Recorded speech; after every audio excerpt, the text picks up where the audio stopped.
kasih Datuk Yang Dipertua. Soalan nombor 8. Silakan Menteri.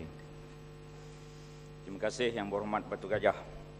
Tuan Yang Dipertua, program Permata Negara untuk anak-anak terutamanya di luar bandar dan pinggir bandar menggunakan pendekatan belajar sambil bermain sebagai kaedah pembelajaran bagi kanak-kanak di bawah umur 4 tahun. Ya, kenapa saudara? Yang Berhormat. Program percuma ini yang melibatkan anak keluarga berpendapatan rendah, melibatkan pelbagai kaum, adalah satu kaedah asuhan dan didikan awal kanak-kanak yang holistik bagi menjamin perkembangan optima kanak-kanak. Teknik dan kaedah pembelajaran adalah secara penerokaan, mencoba dan mengalami, agar dapat membantu minda anak berkembang di samping membina sahsiah, jati diri dan perasaan yakin diri. Kurikulum permata ini diambil dari kaedah pembelajaran di Penn Green Center, United Kingdom, yang telah terbukti keberkesanannya dan telah disesuaikan mengikut acuan budaya tempatan yang disediakan oleh beberapa universiti tempatan, diketuai oleh Universiti Pendidikan Sultan Idris UPSI. Tenaga pendidik adalah disyaratkan berkelulusan sekurang-kurangnya diploma dalam bidang asuhan dan didikan awal kanak-kanak atau yang berkaitan, dan juga mengikuti kursus asas pendidik permata selama 6 minggu. Jumlah tenaga pendidik permata yang dilantik adalah berasaskan nisbah penduduk pendidik kepada anak yang disarankan oleh Kementerian Pembangunan Wanita dan Keluarga, iaitu 1 pendidik untuk setiap 5 orang anak. Nisbah ini adalah mengikut standard yang telah diterima pakai dalam pendidikan awal di negara maju. Sebanyak 20 juta ringgit disediakan sebagai peruntukan permulaan di bawah rancangan Malaysia ke-9. Jumlah ini merangkumi kos pembangunan dan pengubahsuaian pusat permata, pembangunan kurikulum, latihan tenaga pendidik, program permata pintar, dan kos operasi sebanyak RM30,000 sebulan bagi sebuah pusat.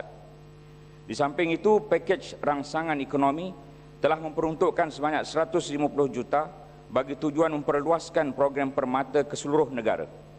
Peruntukan ini berjaya mewujudkan daripada 14 buah kepada 457 taska permata, termasuk bawah keluaran kerajaan seperti Jabatan Kebajuan Masyarakat KEMAS, Jabatan Perpaduan, Jabatan Kebajikan Masyarakat JKM, Yayasan Pembangunan Keluarga Terengganu, Universiti Pendidikan Sultan Idris, dan taska tempat kerja.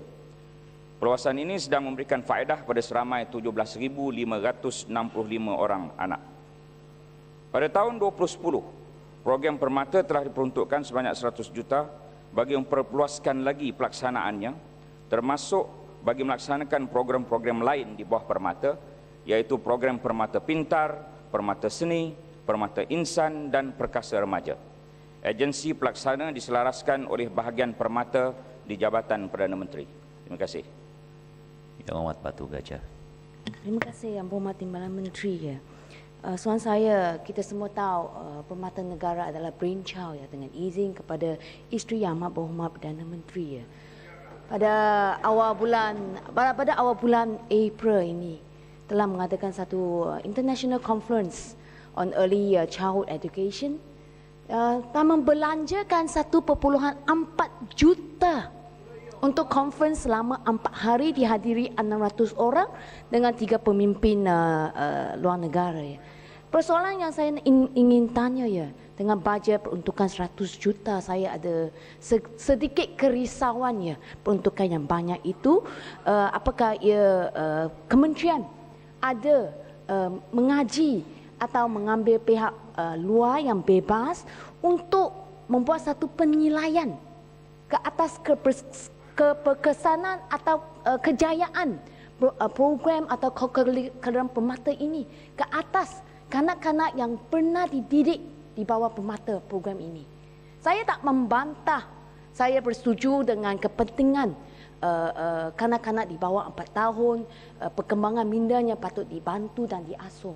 Tapi keberkesanan kurikulum permata ini, sebab saya ada baca dasar mungkin kurikulum ini akan dipakai ke atas taska-taska atau pusat asuhan swasta di masa kelak. Mohon penjelasan. Terima kasih Batu Gajah. Falsafah permata ini ada beberapa falsafah. Yang pertama, setiap anak adalah permata negara. Yang kedua, setiap anak amat berharga. Yang ketiga, setiap anak adalah modal insan negara. Dan yang keempat, pendidikan awal kanak-kanak penting dalam perkembangan mereka ini. Oleh kerana itu, wang yang dibelanjakan, sebagaimana yang saya sebut tadi, 150 juta itu meningkatkan daripada 14 buah kepada 457 buah. Itu adalah satu peningkatan yang cukup besar dan selaras dengan peruntukan yang diberikan. Jika Yang Berhormat tak bersetuju tentang jumlah ini, Yang Berhormat bolehlah memberikan data-data kalau perkara-perkara Yang Berhormat rasakan ada perkara yang tidak betul yang dilakukan. Tapi saya yakin tidak ada perkara yang tak betul. Yang tak betul hanya persepsi Yang Berhormat sahaja. Dato' Yang Dipertua, Dato' Yang Dipertua, saya tanya pihak yang diambil untuk menilai keberkesanan program ini. Saya belum habis jawab. Jadi tak payah buat kenyataan sedemikian. Ya, kita kena sabar. Jawapan belum habis lagi. Kurikulum ini dipantau oleh beberapa buah universiti yang diketuai oleh Universiti Pendidikan Sultan Idris. Di dalamnya ada Universiti Islam Antarabangsa, dalamnya ada Universiti Melaya, di dalamnya ada Universiti Kebangsaan Malaysia dan beberapa jabatan dan agensi yang terlibat. Kita percaya pada jawatan kuasa ini boleh mampu melaksanakan apa yang patut dilaksanakan dan sentiasa memantau keberkesanannya, dan jika tidak berkesan, kita sentiasa memperbaiki perkara yang boleh diperbaiki. Itu saja jawapan saya.